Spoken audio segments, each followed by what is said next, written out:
রাজধানীর বাংলাদেশ সচিবালয়ে লাগা ভয়াবহ আগুন নেভাতে এসে ট্রাক চাপায় মর্মান্তিকভাবে নিহত হয়েছেন ফায়ার সার্ভিস কর্মী শাহানুজ্জামান নয়ন। এ ঘটনা জানাজানি হলে নিহত নয়নের বাড়ি রংপুরের মিঠাপুকুর আটকুনিয়া গ্রামে চলছে শোকের মাতাম।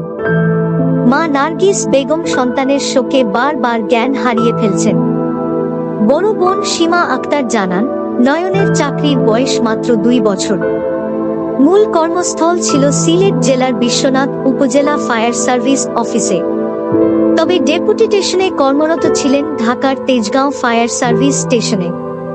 সেখানে 21 দিনের প্রশিক্ষণ গ্রহণ শেষে বর্তমানে ফায়ার সার্ভিসের বিশেষ টিমের সাথে কর্মরত ছিলেন।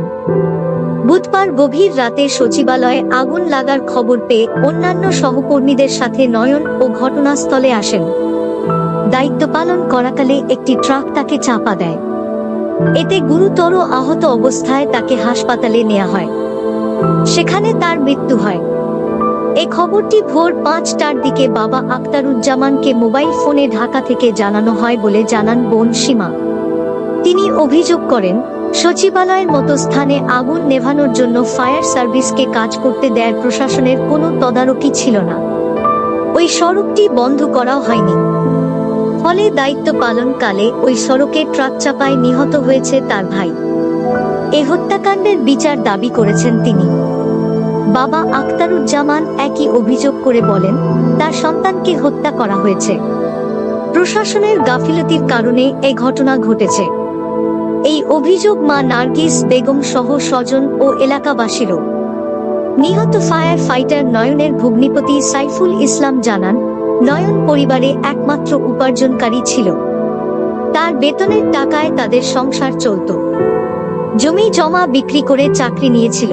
তার মৃত্যুতে পুরো পরিবার নিঃস্ব হয়ে গেল। তিনি আরো বলেন, কয়েকদিন আগে পাওনাদারের টাকা পরিশোধ করতে অগ্রণী ব্যাংক থেকে 5 লাখ টাকা ঋণ নিয়ে পাওনাদারের টাকা পরিশোধ করেছে।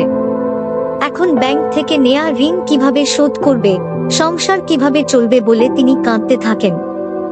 নিহত নয়নের ডিগ্রি পরীক্ষা দিয়েছিলেন, এখনো রেজাল্ট হয়নি।